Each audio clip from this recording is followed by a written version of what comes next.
kulankan oo ka qabsamay hoolka shirarka dowladda hoose ee degmada LAASCANOOD ayaa ujeedkiisu ahaa daahfurka qorshaha 5 sano ee soo socota ay u ekaan lahayd degmada LAASCANOOD ee DDF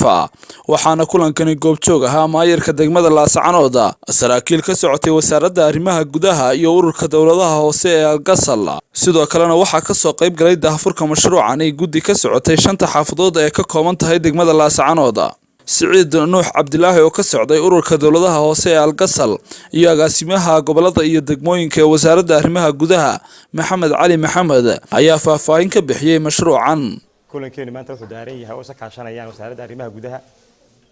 ururka dowladaha hoose degmada LAASCANOOD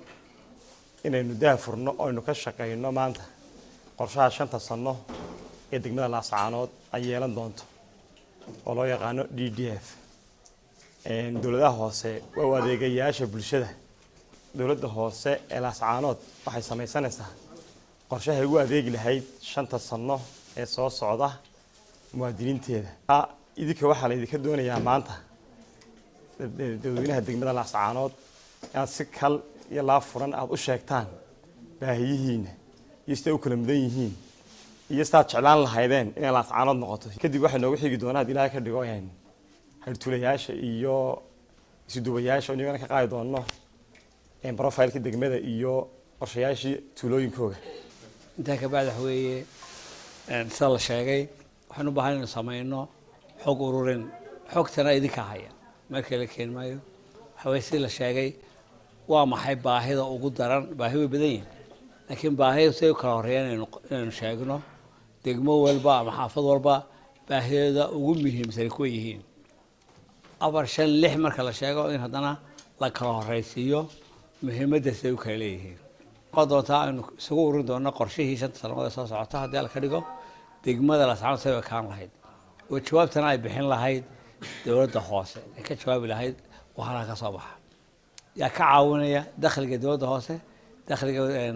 دولة الدحاء يو دخل يعني كعاونية هذا شباب طول ما كان حسا أنت سلمي سوقينا وهذا الكريجو جواب النقطية أن وحولها شكتان maayirka degmada LAASCANOOD ahna xogayaha dowladaha hoose ee Algasal ayaa dhankiisa bulshada magaalada LAASCANOOD kula dardaarmay in ay sida ugu wanaagsan uga faa'iideystaan tababarkan la siinayo waxa farxad weyn oo anaga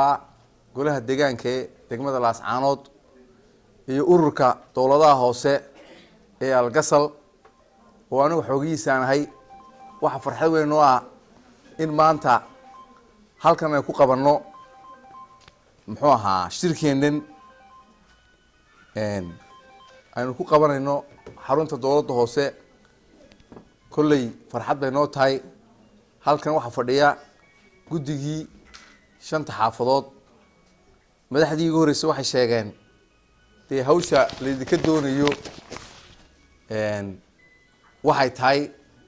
كلي قف كستو جودي كمدا وهالكن فرديا وحلاقة دونية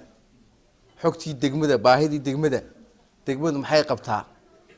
محا أيكون في عنتاي محي كلي ذاتها باهية وبانتي دق واكوي وقرشيه نقول شغين لها 5 سنوات صوص صعدة مركها وقادرنا سيمينار يرو